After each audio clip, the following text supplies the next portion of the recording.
Hey, trumpet players, Jeff Lewis here, and I'm back with yet another video on the trumpet embouchure.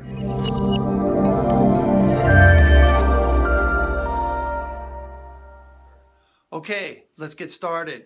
I thought I'd make this pretty short and sweet in that I'm gonna narrow it down to 4 things that you probably shouldn't do when you play the trumpet. More specifically, when you set your embouchure. Let's get right to it. Number 1, try to not play in the red. What does that mean? The red part of the lip. For example, when I set my embouchure, I try not to set in the red fleshy part. More importantly, the top lip red fleshy part. Okay? So usually it's here, or maybe this side, or even maybe right in the middle, but you're playing like this. Okay? Now, it seems to be less important, the bottom lip. So if people tend to set more or less correctly on the top lip, but they set right on the bottom lip, the red part, that doesn't seem to be as detrimental. So I would still suggest maybe getting both lips inside the cup, okay? And as I always say, if you play great in the red, by all means, don't change a thing. If you sound great, you play great, don't change, all right? There's always going to be exceptions to the rule, which brings me to number 2. Don't puff your cheeks and try not to get any air pockets right in here. Now, at this point, all students usually say, well, what about Dizzy Gillespie? And I say, if you sound like Dizzy Gillespie, don't change a thing. Go for it. It's awesome. So what do I mean by air pockets right here? Sometimes you can feel when you start to play, you see that? As I'm playing, air pockets start to form here. Sometimes one side, sometimes the other side, sometimes everywhere. And in addition, trying to puff out your cheeks there. So you can get all forms of air pockets throughout your mouth, but generally try to play without those air pockets. Okay. The other thing you're going to try to do is try not to play with your mouthpiece really, really high or really, really low, all right? Or even grades of too high and too low. Generally, 50-50, 40-60, somewhere in there is where you're going to try to start.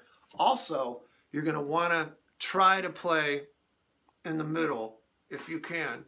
Now, everybody's different.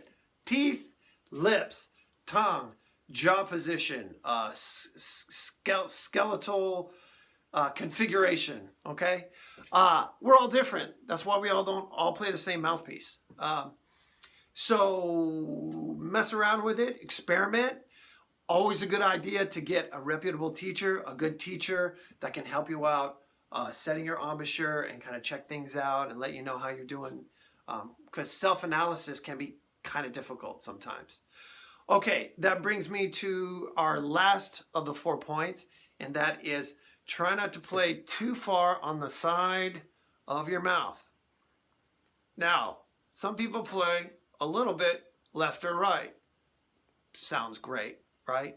And once again, I got to say, if you could play way over to the left and you sound great, you could play comfortably through all the register of your horn, go for it. Don't change a thing, okay? These, like I said, these are, I think if you follow these 4 simple rules, life may be a little bit easier as you develop, okay? But like I said, there's always exceptions to the rules. I'm going to throw in 2 bonus ones, which seems to be a problem with many students and players, is the closing of the throat. I call it the pigeon. So before they play, you might hear something like, and a grunt, right? Or even as they're tonguing ta ta ta ta ta, and it's, I call it the pigeon, right? Because it sounds like a pigeon. All right? So try not to ever close your throat. The throat needs to be open the whole time. Open, relaxed. If it helps to think of hot air, think that, you know. But even then, if you're forcing your throat open, that can create tension, and we want to try to play as tension-free as possible. Okay, the last one is, if you can, try to play Well, you may need to play higher, but try to play with less pressure, right? Now, you have to use some pressure. You have to create a seal. But as you ascend, do you notice maybe you're grabbing the ring? I have some students that actually grab the ring and the third valve and start jamming as they play higher. They start to press harder. You have to press. You have to create a seal. Just be aware of it. Try to do it less. And hopefully these tips will help you. Thanks a lot.